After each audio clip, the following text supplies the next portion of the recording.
माना जाता है कि माता सीता नेपाल से आए थे, पारिवारिक रिश्ते प्रगाढ़ है। उसी देश की लड़की के साथ ऐसी घटना होती। आज हम पूछना चाहते हैं कि कीट यूनिवर्सिटी इस लड़की की बात को क्या जवाब देगा। आज हम पूछना चाहते हैं कि आरोपी बदतमीजी पर क्या कार्रवाई होगी। आज हम पूछना चाहते हैं कि क्या गारंटी है कि इस यूनिवर्सिटी में दोबारा किसी विदेशी छात्रों को ऐसे गुजरना नहीं पड़ेगा। क्या गारंटी है इस घटना के शांत हो जाने के बाद, सोशल मीडिया के शांत हो जाने के बाद किसी विदेशी छात्रों से कीट का स्टाफ बदतमीजी नहीं करेगा। ये सारे सवाल इसलिए क्योंकि एक बेटिया नहीं मरी, पूरा परिवार मर गया, परिवार के सपने मर गया, उसकी चाहते मर गई। पिता को समझ नहीं आ रहा कि वो क्या बोले, क्या बताए, क्योंकि जो वो सह रहे हैं ना, वो आप और हम नहीं सह सकते। नेपाल वालों को बताए कि हम हिंदुस्तानी ऐसे नहीं है।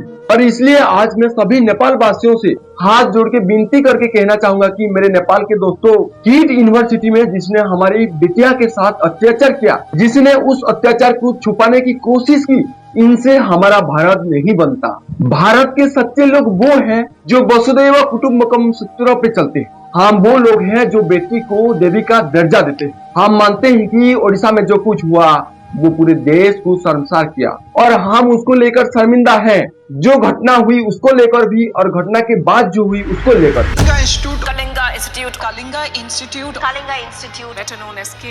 कहानी शुरू होती है KIIT की यूनिवर्सिटी के बारे में। काफी सारे बच्चे नेपाल से अपना देश, अपना घर छोड़ के आते हैं पढ़ाई करने के लिए कि यहाँ पर अच्छा पढ़ाई मिलेगी। और इन्हीं स्टूडेंट में से एक लड़की रहती है प्रकृति लम्साल, जो कि सिर्फ 20 साल की थी, BTech थर्ड ईयर में थी। और वो एक लड़के के साथ रिलेशनशिप में आ जाता है बिना जाने पहचाने कि वो लड़का कैसा। वो असल में बहुत ज्यादा बदतमीज, गिरा हुआ और बिगड़ा हुआ अमीर बाप की बिगड़ी हुई औलाद वाला टाइप का लड़का था, जो कि काफी ज्यादा गाली गलौज भी करता था। पर जैसे जैसे समय बीता है तो उसको समझ आने लग जाता है कि यार ये लड़का सही नहीं है, ये ज्यादा बदतमीज है और इसके साथ रहना बहुत मुश्किल है। तो वो फाइनली ब्रेकअप कर लेती है। और ये रिलेशनशिप कितना ज्यादा टॉक्सिक था, एक्चुअल में उन लोगों की एक कॉल रिकॉर्डिंग लीक हुई है, जिसको सुन के मेरा तो दिमाग खराब हो गया। और वो इतनी ज्यादा गाली गलौज हो रही है कि उसको मैं कितना ही बीप करके आप लोगों को सुना लूंगा तो भी उसमें मुश्किल से 1-2 शब्द बचेंगे। माफी मांग प्रकृति, मेरे मुंह मत लग मार। अब ये सुन के आप अच्छे से समझ सकते हैं कि ये रिलेशनशिप कितना ज्यादा टॉक्सिक था। और उससे ज्यादा अजीब था ये लड़का, एकदम मेंटली अनस्टेबल, बिल्कुल कुछ समझ नहीं आता ये क्या बोल रहा है। ये सामने वाली से बोल रहा है कि तू आपसे करके आ रहा है, और वो लड़की इतना ज्यादा दबाव में है कि वो आपसे भी कर लेती है। पर जैसे तैसे फाइनली उन दोनों का ब्रेकअप हो जाता है। पर उस लड़की की परेशानी अभी खत्म नहीं हुई थी, क्योंकि वो लड़की उस लड़के के साथ रिलेशनशिप में था, तो उसके पास काफी सारी उस लड़की की प्राइवेट फोटोज, प्राइवेट वीडियो था, जिनके दम पे वो फिर से उस लड़की को ब्लैकमेल करने लग जाता है। अब तुम फिर से ब्रेकअप के बाद भी मेरे साथ फिजिकल में रहो, नहीं तो फिर मैं तुम्हारे वीडियो सारी लीक कर दूं। अब आप खुद सोचो, एक लड़की जो अपना देश से दूर है, अपना घर से दूर है, अपने माँ बाप के साथ नहीं रहती, और उसको एक लड़का ब्लैकमेल कर रहा है, मेंटली हैरेस कर रहा है। मतलब आप सोचो, उसके पास कहीं जाने का और कोई रास्ता नहीं। फिर लड़की अपने कॉलेज से हेल्प मांगने जाती है और कॉलेज में जाके कंप्लेन करती है। और एक बार नहीं, उसने कॉलेज के रिलेशन ऑफिस में जाके 2 बार कंप्लेन की है। लेकिन मेन बात क्या है पता है, कॉलेज को सिर्फ बच्चों की फीस से मतलब था, बच्चों की परेशानी से नहीं। और जब वो लड़की बिल्कुल हेल्पलेस हो गई तो उसको लगा कि कोई मेरी मदद नहीं कर सकता, ये परेशानी कंटिन्यू चलती रहेगी, तो उसने हार मान ली और कर ली। फिर आपको क्या लगता है क्या हुआ होगा? एक लड़की की जान जा चुकी है, अब तो कॉलेज को सीरियस होना ही पड़ेगा। पर नहीं, कॉलेज और उल्टा करता है। उस लड़की की बॉडी को इन्वेस्टिगेट करने की जगह कॉलेज वाले लड़के की फैमिली को कॉल करके बता देते हैं कि ये सब हो गया है, अब तुम जल्दी से अपने बेटे को देश से रफू चक्कर कर दो। और वो लड़का देश से भागने भी लगता है। किस्मत अच्छी थी कि पुलिस वालों ने उसको एयरपोर्ट में ही पकड़ लिया, और अभी सुनने में आया कि वो लड़का पुलिस कस्टडी में है। पर सच क्या है ये किसी को नहीं पता। कॉलेज और हॉस्टल वाले इतने गिरे हुए थे कि उन लोगों ने उस लड़की की डेड बॉडी भी हॉस्टल से हटा दी, रातों रात वार्डन से कह के। बल्कि ये गैर कानूनी होता है। उस लड़की की बॉडी को एग्जामिन करने सुबह 6 बजे फोरेंसिक डिपार्टमेंट वाले आने वाले थे, पर उनसे पहले ही बॉडी को हटा दिया गया और जो भी एविडेंस थे वो भी छुपा दिए गए, जैसे कि लड़की का लैपटॉप, मोबाइल, जिसमें काफी कुछ मिल सकता था। क्योंकि उसके बाद जो कॉलेज वाले करने वाले थे, उसे मुद्दा पूरे देश का मुद्दा बनने वाला था। और फिर क्या था, जब यूनिवर्सिटी अपने कंधे में जिम्मेदारी नहीं ले रही थी तो बच्चों को प्रोटेस्ट करना पड़ा।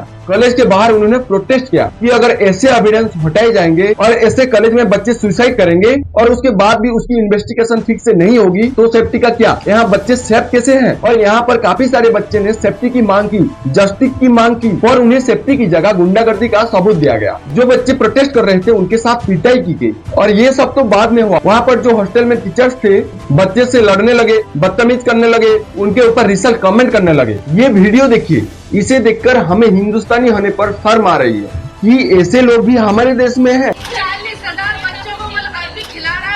ओडिशा के KIIT की जो ये प्रोफेसर हैं, पहले का नाम है मंजूषा पांडे। मंजूषा नेपाली छात्रों से कहते हैं कि 40,000 छात्रों को मुफ्त में खाना खिलाती है। अरे मैडम माफ कीजिएगा, वो खाना अपनी जीप से नहीं खिला रहे हैं, इसके बदले इंस्टीट्यूट बच्चे से मोटी फीस लेती है। जिस हॉस्टल में रहते हैं उसकी फीस देते हैं। आप इस भ्रम से निकल जाइए कि आप अपनी जीप से खाना खिला रहे हैं। और दूसरी प्रोफेसर वो जो इनसे और 4 कदम आगे है, नाम जयंती नाग, नेपाल की छात्रों को बता रही है कि जितने का वो छात्रों को खाना खिला रही है वो उनके देश नेपाल के बजट के बराबर है।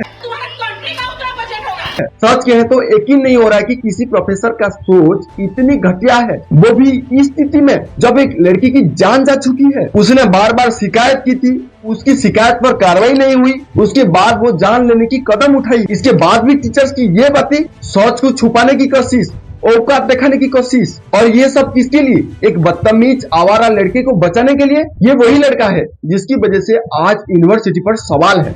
भारत और नेपाल के रिश्तों में टक्कर जैसी स्थिति हो गई है और 140 करोड़ हिंदुस्तानियों को नेपाल की जनता शक की नजर से देख रहा है कि क्या ये वही हिंदुस्तानी है जिसके साथ रोटी और बेटी का रिश्ता था, जो राम सीता का रिश्तों का गुणगान करके अपनी सांस्कृतिक विरासत को साझा करने की बात करता था। इनकी वजह से हिंदुस्तान का नाम खराब। बच्चों को दबाया गया, बच्चों को भगाने की कोशिश की गई और जब बच्चे नहीं भागे तो उन्हें एक नोटिस दे दिया गया कि जल्दी से जल्दी ये कॉलेज को खाली कर दिया जाए। जितने भी इंटरनेशनल स्टूडेंट हैं जो नेपाल से आए हैं, अब आप सोचो बच्चे जो कि अपना देश से दूर है, अपना घर से दूर हैं, पढ़ाई करने के लिए यहाँ पर आए कॉलेज के भरोसे, और वो कॉलेज उनको एकदम ही छोड़ दिया।